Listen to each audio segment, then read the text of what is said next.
અત્યારે આપણે જે જીસીઆરઆઈ સંચાલિત ભાવનગર કેન્સર સેન્ટર છે, સરટી હોસ્પિટલ સ્થિત, એમાં જે ગરીબ પેશન્ટ હોય, એમાં જે કોઈ પેશન્ટ પૈસા ના કાઢી શકતો, આયુષ્માન કાર્ડ ના હોય, જે બહુ ગરીબ હોય, તકલીફ પડતી હોય પૈસાની, બરાબર, એ પેશન્ટની સારવાર કિમોથેરાપી અને રેડિયોથેરાપી કાં તો ઓપરેશન, બરાબર, તો ઓપરેશન ને એમાં તો અહીંયા સરટીમાં ફ્રીમાં થઈ જાય, પણ કિમોથેરાપીમાં જે ચાર્જીસ હોય પેશન્ટ, સર્વે સમાજ સેવા ગ્રુપ દ્વારા અત્યારે પેશન્ટને ડાયરેક્ટલી મદદ કરવામાં આવે છે, અને જે બહુ સરળ રસ્તો છે, બરાબર, અને એ બહુ વ્યવસ્થિત ઘણા ટાઈમથી મદદ કરે છે, ઘણા દર્દીને મદદ કરી છે, અને કોઈ બી દર્દીને એવી જરૂર હોય તો અહીંયા હોસ્પિટલમાં બી નંબર છે, એ નંબરથી સીધો તમે ફોન કરશો તો બી સર્વે સમાજ સેવા ગ્રુપ દ્વારા તમને તરત જ મદદ મળી જશે.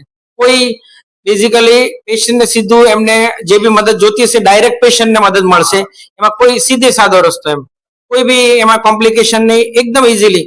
કોઈ બી પેશન્ટ સાવ અભણ હોય, કોઈ મેં ગમે ત્યારે જરૂરત હોય કેન્સરની બાબતમાં, કિમોથેરાપીમાં કે કોઈ બી જગ્યાએ, ત્યારે સર્વે સમાજ સેવા ગ્રુપ વાળા ગ્રુપ છે જે વ્યવસ્થિત, જે ઘણા વર્ષોથી મદદ કરે છે બીજા દર્દીઓને, ઘણી અલગ અલગ જગ્યાએ મદદ કરે છે, એમના દ્વારા ખૂબ જ સરસ કામ કરવામાં આવે છે.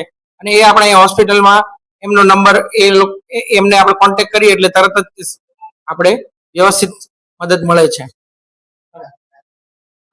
અને જે સર્વે સમાજ સેવા ગ્રુપ છે એ રાજકોટ સ્થિત છે. રાજકોટમાં બી કોઈ દર્દી, આપણે રાજકોટમાં બી હોસ્પિટલ છે સૌરાષ્ટ્ર કેન્સર સેન્ટર, ત્યાં બી તમે કોન્ટેક્ટ કરી શકો. ત્યાં બી કોઈને જરૂરિયાત હોય તો સર્વે સમાજ ગ્રુપ જે છે એ રાજકોટનું છે, છતાં બી ભાવનગરમાં રૂબરૂ આવે બી વિઝિટ બી કરે છે, અને એ લોકો દર્દીને બી વિઝિટ કરે છે, દર્દીને બી સેટિસ્ફેક્શન છે કે નહીં હોસ્પિટલ તરફથી, અને દર્દીને જો કોઈ બી જરૂરિયાત બીજી બી હોય, ભાવનગરમાં છે તો બી, ટૂંકમાં રાજકોટથી ગ્રુપ છે, રાજકોટનું છે તોય ભાવનગરમાં આટલું દૂર છે છતાં બી મદદ કરે છે.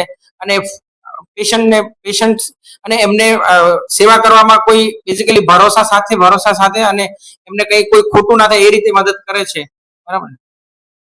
બધી વખતે એટલા હું વખાણ કરતો હતો, બે વસ્તુ ખાસ ખાસ હમણાં જ મેં કીધું, હું જો અહીંયા મને કે કોઈ એવા દર્દી હોય, બરાબર, કે ભાઈ વ્યવસ્થિત કોઈની જરૂરિયાત છે, આયુષ્માન કાર્ડ નથી, ગધેડિયામાંથી આપણે દર્દી છે, બરાબર, એમને આયુષ્માન કાર્ડ નથી, આધાર કાર્ડ નથી, તો આપણે અમુક અમુક અમુક જગ્યાએ લિમિટેશન આપણી હોય, તો એ બાબતમાં આપણે કે ભાઈ જે તમે લોકોને ફોન કરીએ અમે, તમે તરત જ મદદ કરો છો.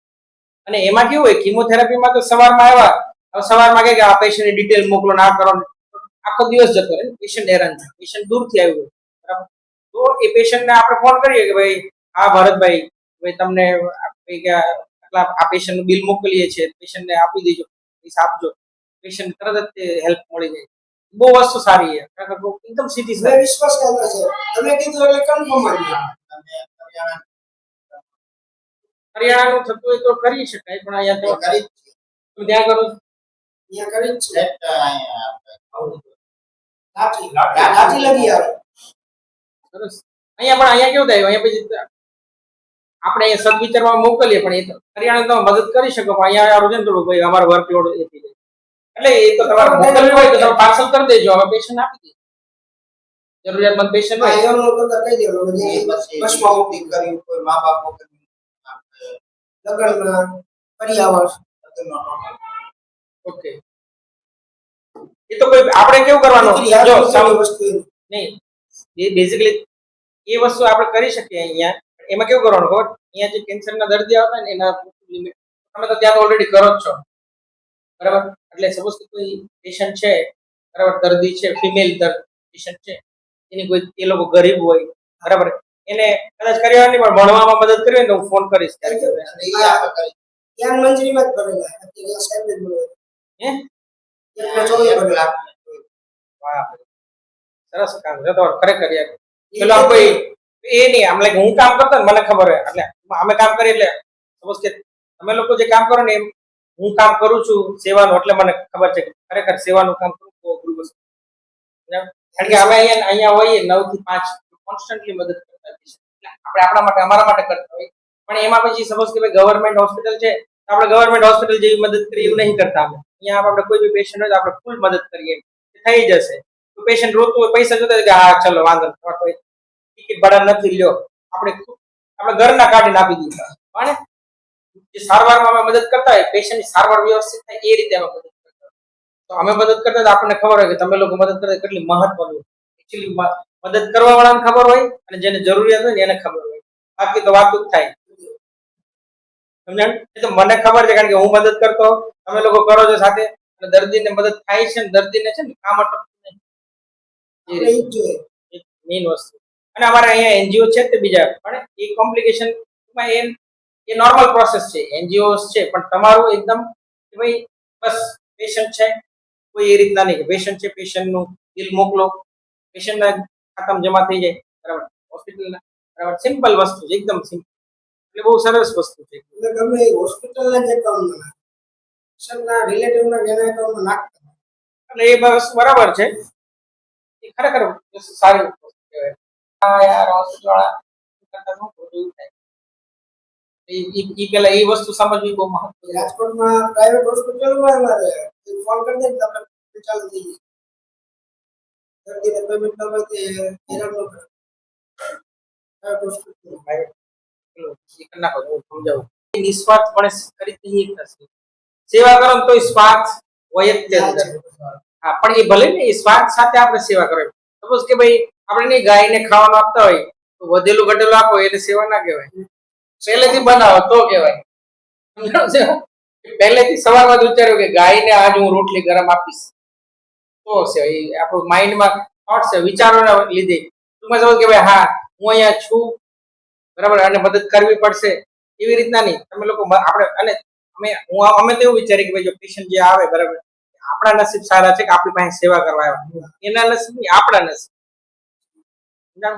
આપણને ભગવાને કોઈ કારણથી રાખ્યા છે અને આપણો સ્વાર્થ હોય જ તેમાં. હું આપણે એટલી મહેનત કરતા તો આપણને આપણા સ્વાર્થથી કરીએ ને તો આપણને છે ને સેવા કરવાની વધારે મન થાય.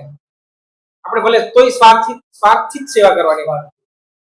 અને મહાભારતમાં ટૂંકમાં ભગવદ ગીતામાં એ જ લખ્યું કે ભાઈ નિસ્વાર્થપણે કોઈ સેવા જ નહીં કરતો, પણ કઈ વાંધો નહીં, સ્વાર્થથી સેવા કરવાની. હું આ લોકોને જ સમજાવું કે તમારા માટે કોઈ અહીંયા અમારા અહીંયા ટ્રેનિંગમાં આવે મેડિકલ ઓફિસર ને બધા સ્ટાફ, તો એવી રીતે પોતે એવી રીતે સમજે ને કે ભાઈ જો હું અહીંયા આવ્યો છું, એ લોકોમાં તે ભાઈ 10 જણા સાંભળવા વાળા 20 જણા ન સાંભળવા, એ લોકો એવી રીતે કહે ને કે ભાઈ હું અહીંયા આવ્યો છું, કાલ સવારે મારા દર્દી મારા સગાને કંઈક તકલીફ પડી એટલે હું સાંભળી લઉં, બરાબર, નોલેજ ગેઇન કરી લઉં.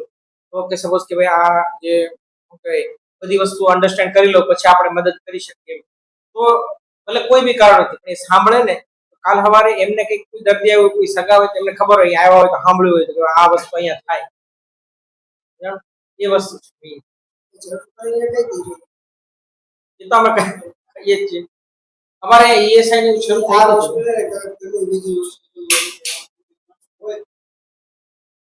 અત્યારે છે ને આપણે અહીંયા સહટીમાં અમારે કેન્સરમાં જ નહીં પેશન્ટ એટલો લોડ વધી જાય ને ડોક્ટરનું ગ્રુપ હોય તમારે એવા કોઈ બીજા ફ્રેન્ડના કે એવા ડોક્ટરોની એવા દર્દી હોય. હા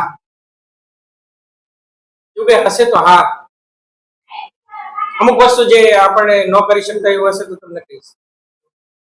આવું કરિયાણાનું દીકરું હોય, બાપુની દીકરી હોય, એ તો ધ્યાનમાં છે તો હું કહું જ તેમ તો ધ્યાનમાં આવે એટલે હા. તમે પણ સદવિચારમાં નથી જતા.